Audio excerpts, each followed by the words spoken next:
우리는 6주째 주기도문에 대해서 살펴보고 있습니다. 지난주에는 시험에 들지 말게 하옵시고라는 그러한 주기도문의 한 내용을 가지고 말씀을 나눴습니다.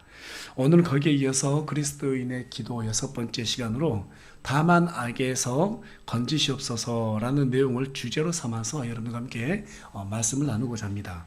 우리가 이 말씀을 나눌 때 우리가 어떨 때 마귀로부터 시험을 받게 되고 또 악을 생산하게 되는지, 그리고 어떻게 해야만 악으로부터 건짐받을 수 있는지를 깊이 생각해보는 그러한 시간이 되길 간절히 소망합니다. 예.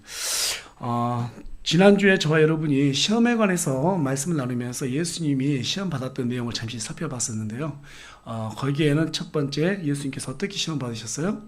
돌을 빵으로 만들라는 그런 마귀의 시험을 받았습니다. 그러니까 40일 동안 굶었잖아요. 예수님께서 물도 드시지 않고 아무 양식도 드시지 않은 상태에서 그렇게 배가 고파 있었을 때 빵을 만들어 했다는 것은 이 육신에 대한 어떤 이 배고픔, 그렇죠, 기본적인 그런 본성에 대한 유혹에 대한 시험이었다고 여러분들께 말씀을 드렸고요. 또 이제 두 번째는 성전에서 뛰어내리라는 시험이었습니다. 그것은 네가 누구인지 세상에 알려라, 드러내봐라, 과시해라. 다시 말해서 이 과시에 대한 시험이었다고 말씀을 드렸고요. 또 세 번째는 자신에게 한 번만 절하면 세상에 다 준다는 그런 시험을 했습니다. 그러니까 굴복을 요구하는데 그렇게 굴복하지 않으면 그에 따른 시련을 견뎌야 된다는, 그렇죠, 그런 어떤 시련에 대한 시험을 우리에게 알려주고 있다라고 저는 그렇게 생각합니다. 이 시험들은 사실 요한일서 2장 16절에 기록된 것처럼 안목의 정욕과 인생의 절망과 육체의 정욕과 깊은 관련성이 있습니다. 하나님은 이 시험들을 통해서 우리가 하나님이 주시는 복을 누릴 수 있는지 없는지 살피는 그러한 기회를 삼으시고 우리에게는 이전보다 더 성숙해지는 그러한 계기로 삼게 해주신다고 여러분들께 말씀을 드렸는데요. 여러분 어떻게 한 주 동안 어떻게 지내셨나요? 시험거리가 좀 있었습니까? 예, 우리 최영재 시험거리가 옆에 자매님을 보시면서 있었다고. 안 봤어요? 예, 시험은 가까운 사람한테 들게 돼 있거든요. 예, 정말 어려운 일 많죠. 살다 보면 뭐 시험에 들게 하고 정말 여러 가지 생각하게 만드는 그런 요소들이 참 많습니다. 하지만 그럴 때 우리가 그 시험에 쉽게 넘어가게 되면 사실은 악을 또 생산하게 되죠. 우리 마음속에서 악을 생산하고, 예, 그다음에 우리 머릿속에서 계속해서 그 악을 만들어내고 나중에 그것이 급기야 우리 행동으로 이어진다는 거죠. 예, 사실상 그래서 이 시대는요, 이 눈에 볼거리가 되게 많습니다. 그렇죠? 예, 눈에 볼거리가 많다 보니까 우리가 여러 가지 폭력적인 것, 선정적인 것들 많이 접하게 됩니다. 예, 특히 우리 학생들 스마트폰 너무 많이 보면 안 돼요. 예, 어제는 이제 제 동생한테 전화 왔어요. 초등학교 2학년짜리 조카가 있는데 애가 스마트폰 보느라고 중독돼가지고 이거 어떻게 할 수가 없다고, 어떻게 하면 좋겠냐고. 이제 와서 그 고민하더라고요. 전에 제가 분명히 스마트폰 주지 말라고 했는데 괜찮다고 줘놓고 지금 와서는 이제 너무 심각해진 거예요. 네. 제가 왜 이 말씀 드리냐면 사람은 이 눈으로 보는 게 말이죠, 1초 만에 몇 개를 인식할 수 있냐면 약 1000만 가지를 인식할 수 있다고 그래요. 예, 그런데 우리가 기억할 수 있는 것은 고작 40개밖에 안 된답니다. 그러면 나머지 것들은 전부 다 어디로 가 있을까요? 전부 다 우리 무의식으로 들어가는 거예요. 그리고 그 무의식 속에서 자꾸 어떤 자극적인 것을 볼 때마다 합쳐지고 그래서 하나의 생각을 만들어내죠. 그리고 그 생각을 당장은 표출되지 않지만 생각을 하고 있다가 어떤 자극을 받게 되면 나도 모르게 툭 튀어나오는, 그래서 범죄로 연결된다고 합니다. 그래서 오늘날 이 시대 보세요. 폭력과 성적인 그런 문제가 아주 많은 이유도요, 사실 영화나 뭐 드라마, 그죠, 스마트폰을 보는 여러 가지 것들, 그런 미디어들에 노출되어 있기 때문에 그러지 않은가. 저는 그렇게 생각하지만 실제로 그러한 연구들이 논문을 통해서 많이 밝혀지고 있습니다. 자, 그렇다면 우리는 어떻게 해야지 이 악을 이겨낼 수 있을까? 예. 선자라는 사람은요, 자신이 이제 병법서를 썼죠. 선자병법이라는 책을 썼는데 거기에서 보면 뭘 강조하게 되냐면 제3편 모곤편에 가서 보면은 지피지기를 되게 강조합니다. 예. 그러니까 적을 알고 나를 알아야 한다는 거죠. 그러면 어떻게 된다? 100번 싸워도, 예, 우리나라 사람들은 이기는데 한이 맺힌 민족이에요. 예. 그러다 보니까 막 이기고 싶어. 그래서 선자가 사실은 지피지 이기면 100점 불태라고 했는데 지피지 이기면 100점 백승으로 우리나라가 바꿨죠. 예, 100번 싸워서 100번 이기는 게 어디 있어요? 불가능하죠. 예, 전쟁 100번에서 어떻게 100번 이기겠습니까? 선자가 말하는 것은 그게 아니라 적을 알고 나를 알면 100번 싸워도 위태롭지 않다라고 얘기했습니다. 예, 위태롭지 않는 싸움이야말로 잘 싸웠다 할 수 있다. 이제 이렇게 얘기했거든요. 그걸 그대로 우리에게 좀 적용시켜 볼 수 있겠죠. 예, 그렇지 않겠어요? 우리가 시험을 받을 때마다 100번 다 이길 수 없을 테지만 자신의 영적 상태, 내 영적 상태와 그 다음에 악의 본질을 알게 되면 최소한 이태로운 일들은 피할 수 있다는 사실입니다. 그렇게 되면 악을 생산케 하는 마귀가 어떤 존재인지부터 알아봐야 될 겁니다. 여러분, 마귀하면 떠오르는 게 뭐가 있어요?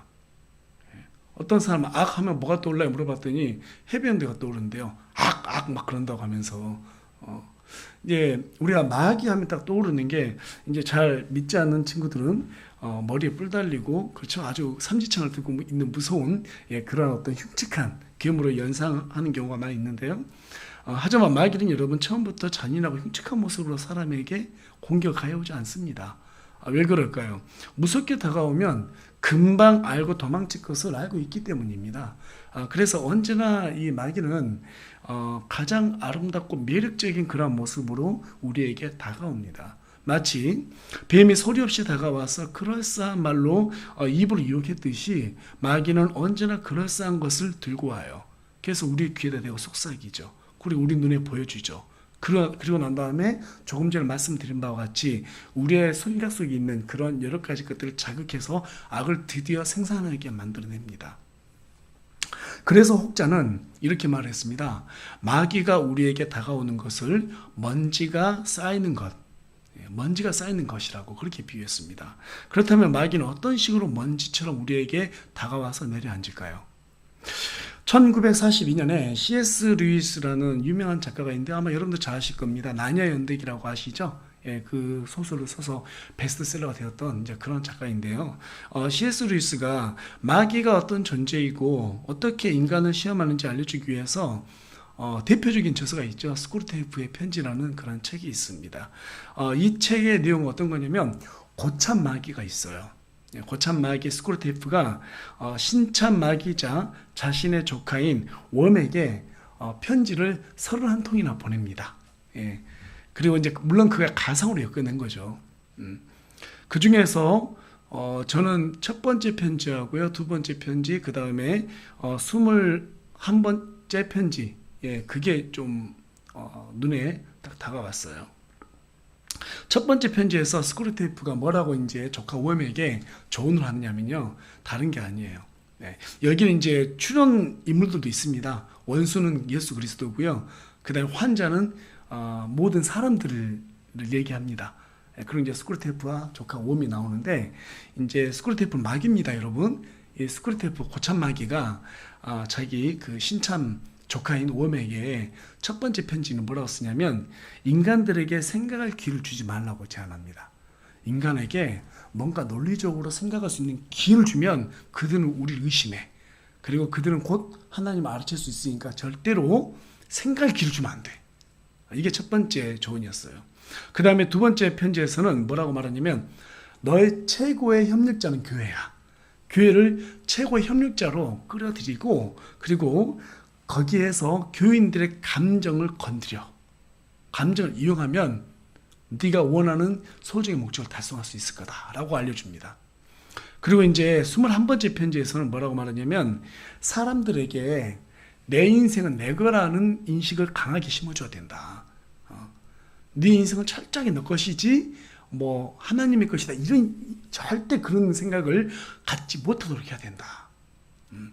이 세 가지 심어줘요.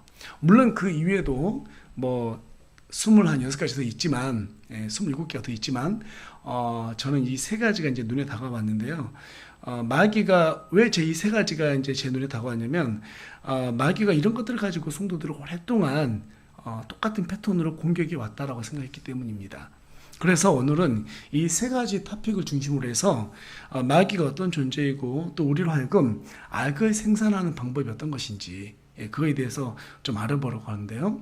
자, 그 첫 번째는 뭐라고 그랬어요? 방금 지금 좋은지 안 좋은지 체크하기 위해서 첫 번째 뭐라고 그랬어요? 그렇죠.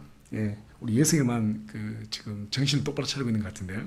예, 첫째는 마귀는 우리에게 생각할 기회를 주지 말라고 그렇게 조언했다고 그랬죠. 예, 실제로 마귀는 우리에게 생각할 기회를 주지 않기 위해서 너무 많은 정보들을 갖다 주고 있습니다. 사실은 예전에는 뭐 옛날 같은 경우는 물론 지금으로부터 한 100년 전만 하더라도 지식이 많이 없었으니까 빈약에서 하나님 알기 어려웠는데 이제는 어떻습니까? 정보가 너무 많아요. 그렇죠? 예, 그래서 뭘 생각해야 될지 모르는 정보 홍수 속에 있습니다. 이제 생각을 하고 싶어도 어디다 딱 핵심 맞춰서 생각해야 될지를 알지 못하게끔 그렇게 마귀가 이 시대를 갖다 이끌어가고 있는데요. 오늘날 마귀는 어쨌든 간에 이러한 생각을 집중하지 못하도록 만들기 위해서 사람들을 무척이나 바쁘게 합니다. 초등학교, 중학교, 고등학교 때까지는 대학 가기 위해서 열심히 공부하느라 바빠요. 그리고 대학 가서는 자격증 취득하고 스펙 쌓기 위해서 취업 준비하느라 바쁩니다. 또 취업하고 나면 결혼 자금 마련하느라고 바빠요. 또 결혼하고 나면 일하고 애들 키우고 집사일하고 바쁩니다. 또 이제 그러다가 나이 들고 늙으면 자식들 걱정하고 노후 걱정하느라 바쁩니다. 그래서 어떤 분은 이렇게 말하더라고요. 아휴, 이거 너무 바빠서 죽을 시간도 없다고. 요즘은 바빠서 죽을 시간도 없답니다. 그 정도로 우리는 시간에 쫓겨 살고 있는 것 같아요. 이 세상 갈수록 더 바쁘게 하고 사람들로 하여금 지치게 합니다. 그것은 고스란히 우리 그리스도인들의 어떤 신앙생활과도 직접적으로 연결이 되죠. 연결됩니다. 성경 보는 시간도 기도하는 그러한 시간도 사실은 부족하지 않은데요. 부족해요. 왜 그럴까요? 여유가 없어서 그래요. 여유가. 생각할 것들이 너무 많아요. 쫓겨다녀요. 그래서 기도해야지 라고 무릎 꿇으면 다른 생각이 나죠. 할 일들이 많으니까. 생각이 복잡하고 시간이 쫓깁니다. 직장에 가도 쫓기고요. 심지어는 교회에 와도 쫓겨요. 일하느라고. 이것이야말로 마귀가 원하는 세상입니다. 여기에 속지 않으려면 단순한 삶을 살아야 합니다. 그 부분에 대해서 그 유진 피터슨 목사님이 얼마 전에 돌아가셨는데 이제 그분이 생전에 왜 단순한 삶을 살아야 되는가에 대해서 얘기한 그런 기록이 있습니다. 그래서 제가 여러분들께 좀 읽어드리려고 가져왔는데요. 좀 읽어드리겠습니다. 오늘을 사는 크리스천들은 삶을 단순화해야 합니다. 세상은 성공하기 위해서 많은 일을 하고 많은 책을 읽으라고 합니다. 하지만 나는 거꾸로 이야기하고 싶습니다. 책을 지금보다 더 적게 읽으십시오. 더 적은 일을 하십시오. 그리고 여러분 기억하십시오. 세상은 당신을 더 이상 필요로 하지 않다는 사실을 말입니다. 세상이 필요한 것은 하나님입니다. 여러분 또한 더 많은 친구들이 필요로 하지 않습니다. 여러분에게는 하나님이 더욱 필요합니다. 성도의 삶은 우리가 하나님을 위해 행한 많은 일들로 이루어지는 것이 아닙니다. 하나님께서 우리를 위해 행하신 일들로 채워집니다. 이제 하나님에 대해 이야기하는 것을 그만두고 하나님과 개인적으로 만나서 친밀한 교제로 들어가십시오. 여기저기 집회 찾아가서 하나님을 만나려고 하지 마십시오. 그것은 상업주의적 기독교가 만든 오류입니다. 영성이란 그렇게 키워지는 것이 아닙니다. 영성은 우리가 우리 자신의 내면에 쏟는 관심입니다. 침묵과 고독, 진지함 속에서 영혼의 모든 문제를 다루는 것. 그것이 영성의 지름길입니다. 우리는 바쁘면 이전보다 충분히 성경을 묵상한다거나 충분히 기도할 수 없게 됩니다. 그렇다 보니까 우리 자신의 내면을 돌아볼 여유가 있어요, 없어요? 그럴 여유가 없어요. 시간이 없어서가 아니에요. 여유가 없어서 그래요. 사실 책은 제가 그렇게 살아왔던 것 같습니다. 그렇다 보니까 설교 준비를 하고 말씀을 전하면서도 마음이 딱딱해지더라고요. 심지어는 제가 죄인인지도 잘 이렇게 느껴지지가 않을 때가 있어요. 설교를 잘 하려면 또 준비를 잘 하려면 내가 죄인이 돼야 되거든요. 그런 마음으로 설교를 준비해야 되는데 그게 느껴지지 않는 거예요. 이건 문제가 생겼구나. 이런 생각이 들었습니다. 최근에 한 몇 주 전에요. 그러면서 어떻게 해야 될까? 뭐가 문제일까? 그걸 곰곰이 생각해 보니까 여유가 없는 거예요. 내가 죄인이라는 것을 생각할 여유조차 없는 거예요. 쫓겨다니니까 그렇습니다. 그래서 단순함을 살아야 한다는 유진 피터슨의 목사님의 이 말에 적극 공감이 가요.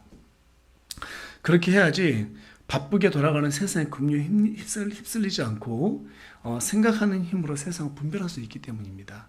잠언 4장 23절에 가서 보면 열심을 다하여 내 마음을 지키라. 뭘 지키라고요? 마음, 그러니까 우리의 생각을 지키라는 거예요. 생명의 근원이 바로 거기에서 나오기 때문이라고 성경 우리에게 그렇게 조언을 해주고 있습니다.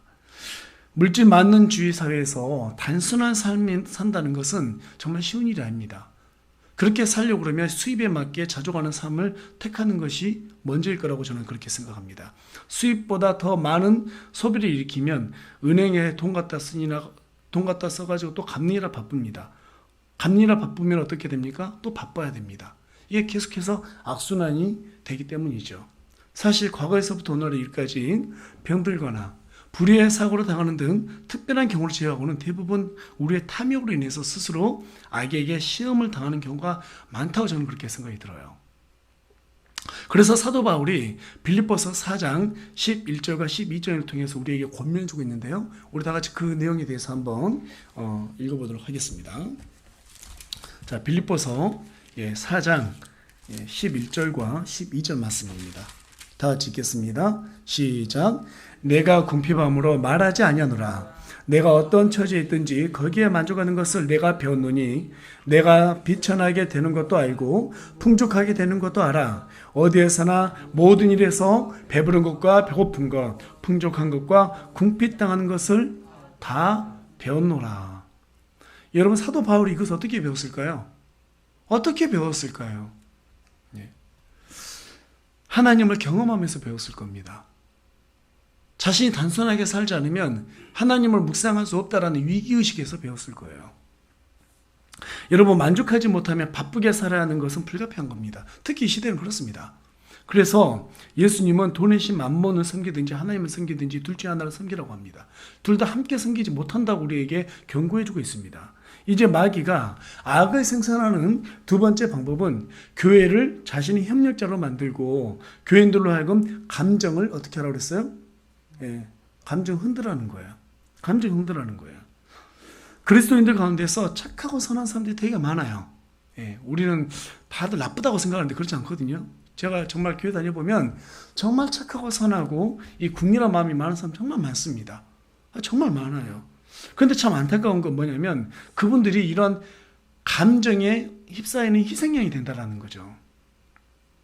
착하다 보니까 어때요? 누군가 무슨 말을 하면 도와주고 싶고 측은지심도 많고 막 그래요.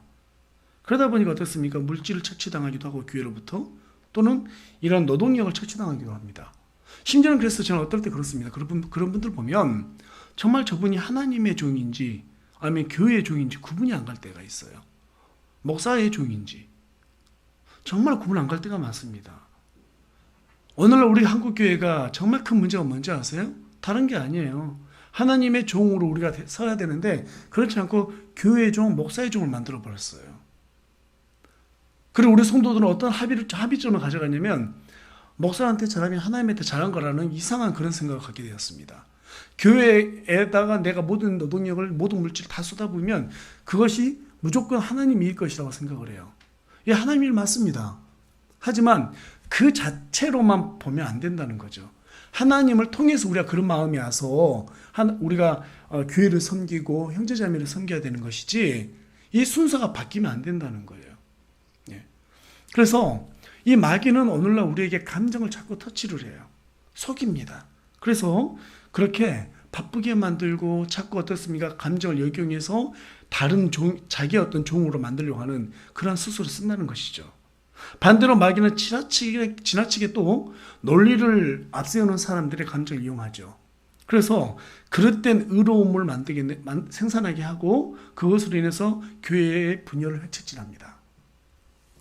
이처럼 감정이 개입되면 말씀을 우리가 아무리 많이 알고 달달 외워도요 그것을 삶에 적용시킬 수가 없게 됩니다.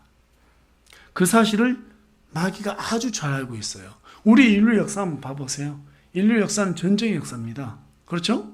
인류가 단 한 번이라도 이성적인 적이 있나요? 그렇지 않아요. 다 감정적이었어요. 이익적이고 탐욕적이었습니다. 모든 문제는 다 감정에서 옵니다. 그래서 C.S. 루이스가 지금 이 글을 쓰면서 우리의 감정을 건드리면 된다라는 것을 말기는 잘 알고 있다는 것을 우리에게 지금 경각심을 심어주고 있는 거예요. 사람은 누구나 부족하기 때문에 실수할 수 있고 부족한 것이 있고 오류가 다 있기 마련입니다. 그때마다 감정에 휘둘려서 비난하는 말을 쏟아낸다면 우리는 교회를 이용해서 악을 생산해내려는 저 마귀의 도구로 쓰임받게 될 것입니다. 한번 상처받은 마음은 차를 것 같습니다. 그래서 자국이 오래 남아요. 오래 남아요. 치유되는데도 시간이 오래 걸립니다. 그래서 그 일주일에 제가 논해 보니까 제자가 공자한테 물어봐요. 예. 선생님이요, 우리가 어떤 생각을 하는 데 있어서 몇 번 정도 깊이 생각하면 좋습니까? 라고 물어보니까 공자가 하는 말이 2번이면 족하다 이렇게 말을 해요.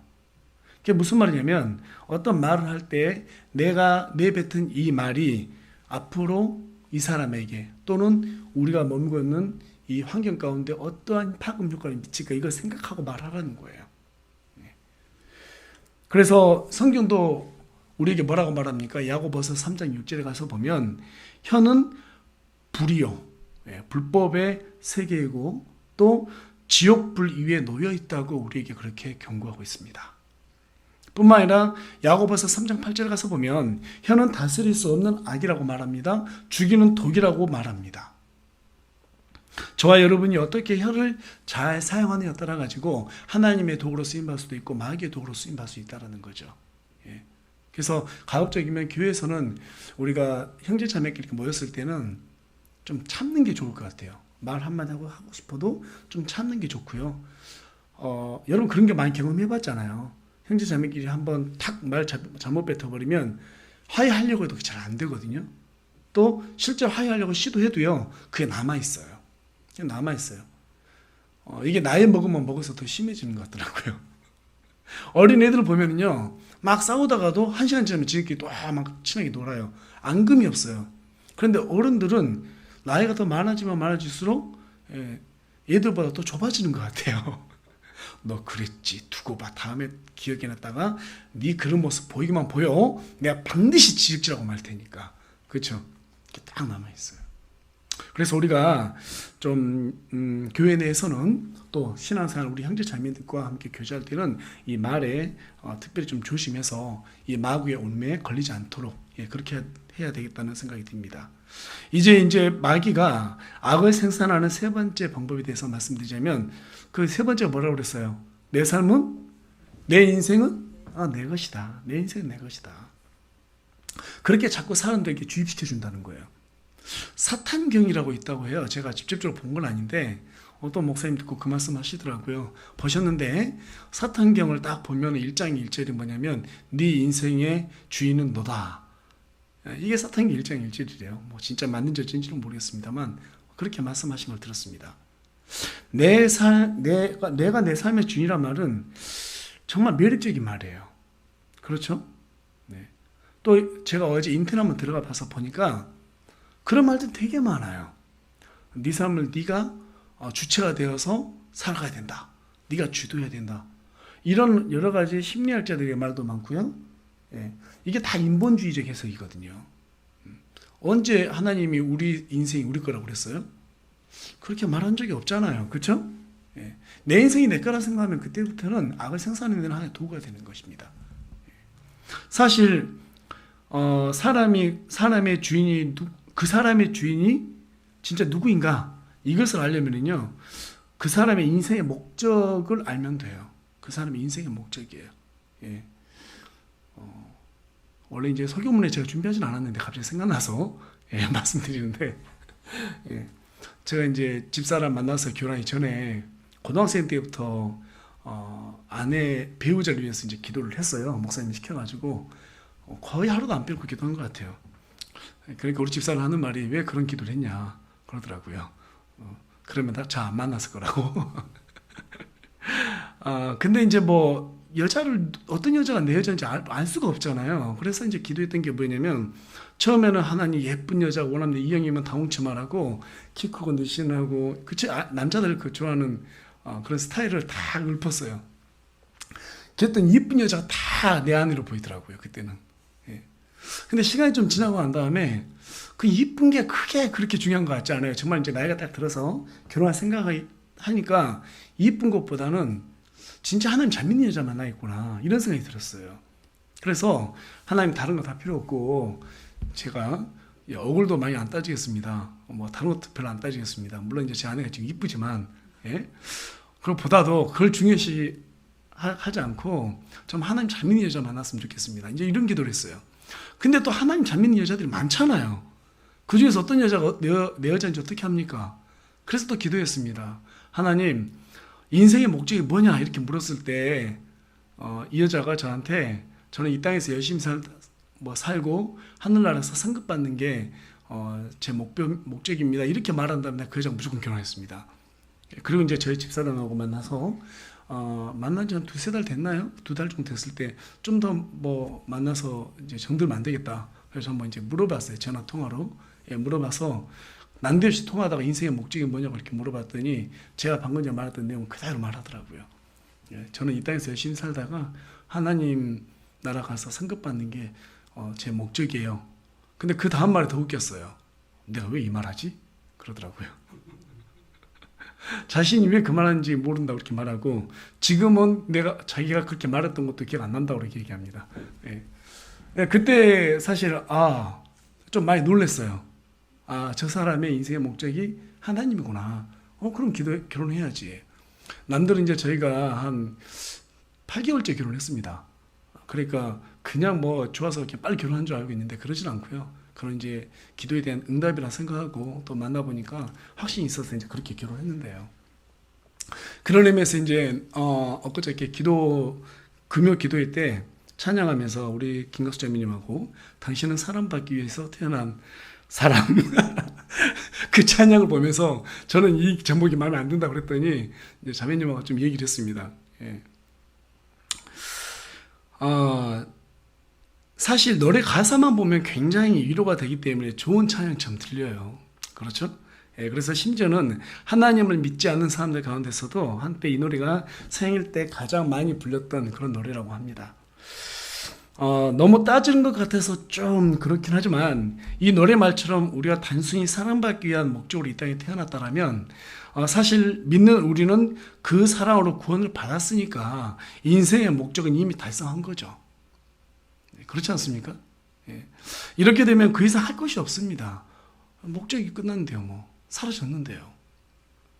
조금 편향되었다고 생각할 수 있을지 모르겠지만 사실 이런 생각이 우리 그리스도인에게 만연해 있기 때문에 제가 이렇게 드리는 말씀이에요. 생각보다 많이 여기 안주하고 있는 사람들이 정말 교회 내에 많습니다. 심지어 어떤 사람은요, 우리가 어떤 죄를 져도 하나님은 우리가 기뻐하는 것을 원하기 때문에 상관하지 않는다 이렇게 말하는 극단적인 논리를 펴는 사람들도 있어요. 사실입니다.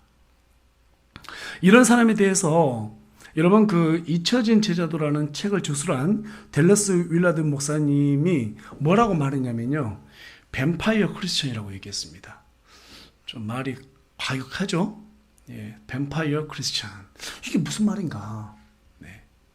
좀 궁금하실 것 같아서 이 역시 제가 그 글을 좀 가져와 봤는데요. 좀 읽어드리겠습니다. 오늘날 크리스천 사이에서는 그릇된 신화가 있습니다. 제자가 되지 않고서도 크리스천이 수 있다는 것입니다. 크리스천들은 흔히 오직 은혜라 하면서 노력의 중요성을 간과합니다. 마치 노력이 은혜의 반대라고 생각하는 것 같습니다. 하지만 은혜의 반대는 공로이며 날마다 새로워지려는 절실한 영적 노력에 있습니다. 은혜를 받으면 순종을 면제되는 것이 아닙니다. 은혜에 의해서 올바른 순종이 시작될 수 있습니다. 이 시대의 교회에는 뱀파이어 크리스천들이 너무나 많습니다.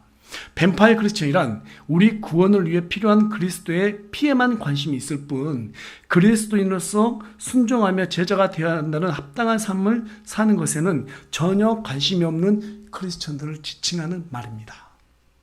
어떻게 여러분 공감이 되시나요? 피만 강조해요. 그리고 노력은 안 해요. 예. 그것을 율라돈 목사님은 뱀파이어 크리스천이다 이렇게 얘기했습니다. 우리가 단지 그리스도의 사랑받는 것으로 족하고 그것을 인생의 목적으로 삼는 순간 그 이후의 삶은 더 이상 하나님의 것이 아니라 내 것이 되고 맙니다. 내 것이 되는 거예요. 목적 다 이루었으니까요. 하지만 분명히 하나님은 이사야서 43장 1절에 뭐라고 말씀하십니까? 내가 너를 구속하고 내가 너를 내 이름으로 불렀나니 너는 내 것이라. 누구 거라고요? 대답 안 하시는데 지금 누구 거라고 말씀하고 계세요? 우리 한번 따라해 봅시다. 나는 하나님의 것입니다. 한 번 더 따라하면 어떨까요? 내 인생의 목적은 하나님에게 있습니다. 예, 그게 우리 인생의 목적이 돼야 돼요. 그리고 우리가 이 땅에 진짜 태어난 목적에 대해서 성경은 분명하게 제시하고 있거든요. 우리 다 같이 이사야서 43장 7절 말씀 보도록 하겠습니다. 이사야서입니다. 이사야서 43장 7절 말씀을 다 같이 한 목소리로 읽어보겠습니다. 자, 7절 말씀입니다. 시작. 곧 내 이름으로 불리는 모든 자라. 내가 내 영광을 위하여 그를 창조하고 그를 지었으며 참으로 내가 그를 만들었느니라. 자, 여러분, 하나님께서 무엇을 위해서 우리를 만들었다고요? 하나님의 영광을 위해서 만들었다는 거예요. 계속해서 고린도전서로 한번 가볼까요? 고린도전서 2장 7절 말씀 읽어보도록 하겠습니다. 2장 7절입니다. 다 같이 읽겠습니다. 시작. 다만 우리는 신비 속에 있는 하나님의 지혜 곧 감추어진 지혜를 말하노니 이 지혜는 하나님께서 우리의 영광을 위하여 세상이 생기기 전에 정하신 것이라. 우리 그리스도께서 우리를 위해서 죽어주셨어요. 그렇죠? 그래서 우리가 그분을 위해서 열심히 섬기다 보면 그것이 또 우리의 영광이 된다는 거예요. 그것이 곧 하나님의 영광이거든요. 또 한 구절만 더 읽어보겠습니다. 고린도전서 10장 31절 말씀입니다. 다 같이 한 목소리 읽어봅니다. 시작. 그런즉 너희가 먹든지 마시든지 무엇을 하든지 모든 일을 하나님의 영광을 위하여 하라. 사실 이 말씀은 우리한테 진짜 많이 찔려야 돼요. 무엇을 먹든지 마시든지 무엇을 하든지 모든 일을 무엇을 위해서 하라고요? 하나님의 영광을 위해서 하라는 거예요. 하나님의 영광을 위해서 하라는 거예요. 우리가 먹기 위해서 하는 것도 아니죠. 그렇죠? 우리가 왜 살아요? 하나님의 영광을 위해 먹는 거예요. 그 영광을 나타내기 위해서 먹는 거고 영광을 나타내기 위해서 돈도 버는 거고요. 영광을 나타내기 위해서 정말 어떻습니까? 세상에서도 열심히 사는 겁니다. 그러니까 그 목적을 단순하게 사는 데 목적을 두는 것이 아니라 하나님의 영광을 위해서 내가 살고 있다는 사실을 날마다 잊지 말아야 된다는 거죠.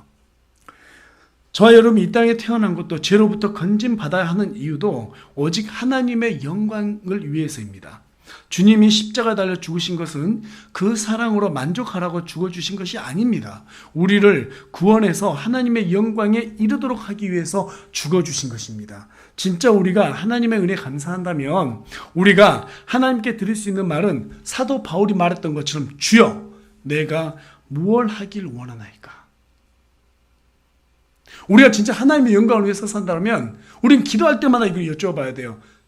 하나님, 내가 이제 주님을 위해서 뭘 하길 원하십니까? 여러분 이 질문 언제 해보셨어요? 기억 안 나시죠? 저도 기억이 좀 잘 안 나요. 그런데 어느 순간부터는 이런 기도 해야 되겠구나. 하나님이 좋아하는 반찬이 뭐지? 이거 생각해 봐야 돼요.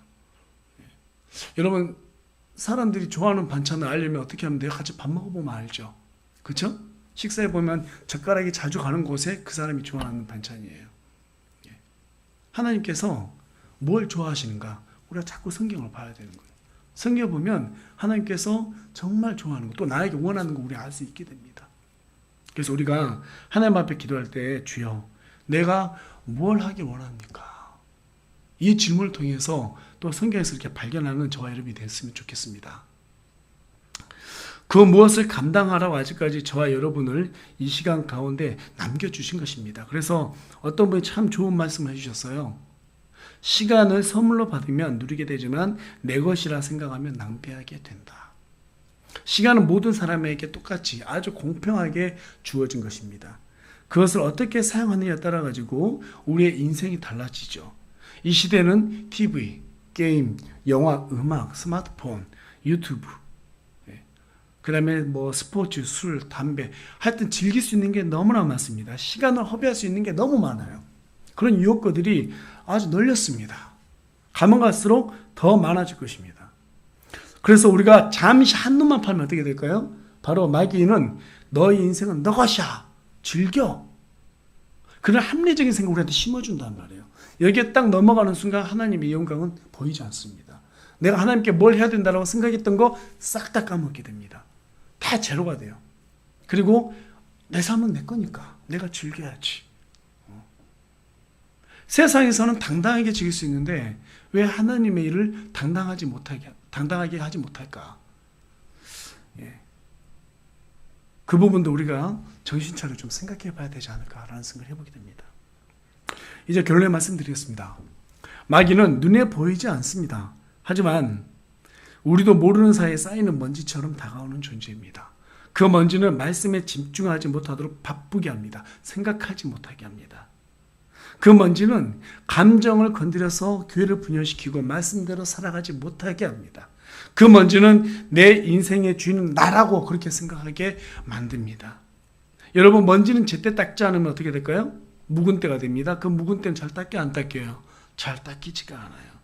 그래서 우리는 자꾸 우리의 내면을 확인해 봐야 돼요. 우리의 생명은 하나님의 것입니다. 한자로 생명은 살아가라는 명령입니다. 우리는 하나님의 말씀에 따라서 살아가라고 명령을 받은 그러한 하나님의 자녀입니다. 믿으십니까? 네. 그렇게 살아가려고 애를 쓸 때 저와 여러분이 악에서 건짐을 받을 수 있다라고 저는 그렇게 생각해요. 그렇게 매일매일 우리가 어떻게 살아가고 있는지 살펴봐야 한다고 생각합니다.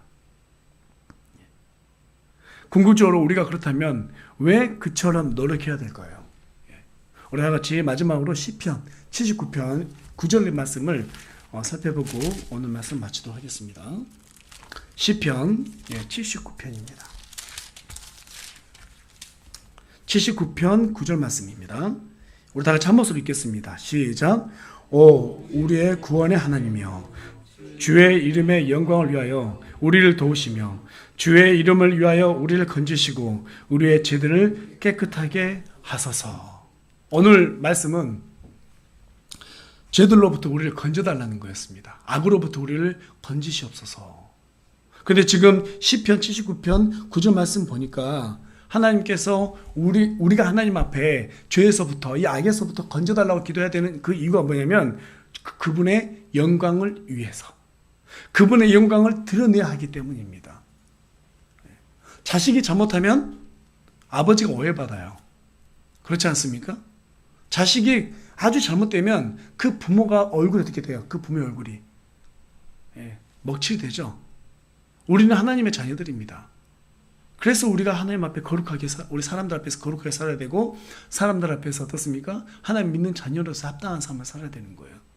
그리고 그 악에서 날마다 우리가 긴장하면서 하나님 앞에 건져달라고 그렇게 기도를 해야 된다는 거예요. 그러니까 그렇게 기도한다는 것은 우리가 여전히 긴장하고 있다는 뜻이에요.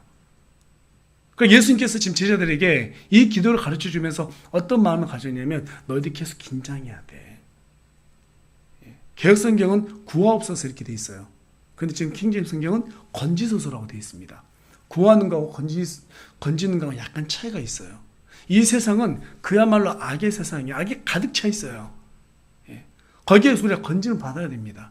그렇죠? 거기에 감염되면 안 돼요. 우리가 코로나 바이러스만 조심할 게 아니라 이런 악한 것도 조심해야 돼요. 그래서 우리는 긴장해야 되는 거예요. 우리의 내면을 계속해서 점검해 봐야 되는 거예요. 날마다 기도하면서 하나님 앞에 우리 자신을 봐야 돼요. 우리 자신을 봐야 돼요. 뱀파이어 크리스천이 되면 안 됩니다. 내가 여전히 제자이고 여전히 하나님 앞에서 자녀이고 하나님의 영광을 드러내야 되는 그러한 의무를 가진 존재라는 사실, 그 사실을 잊지 않을 때 우리는 오늘 예수님께서 우리에게 다만 악에서 건져달라고 하는 이 기도를 비로소 하게 되고 그것으로부터 응답을 받을 수 있다라고 그렇게 생각합니다. 한 주간의 삶 속에서도 우리가 정말 악이 만연한 이 시대 가운데서 그렇게 건짐받고 하나님 앞에서 정말 영적으로 바로 서서 하나님의 영광을 드러내는 저와 여러분이 되길 간절히 소망합니다. 예, 기도하겠습니다.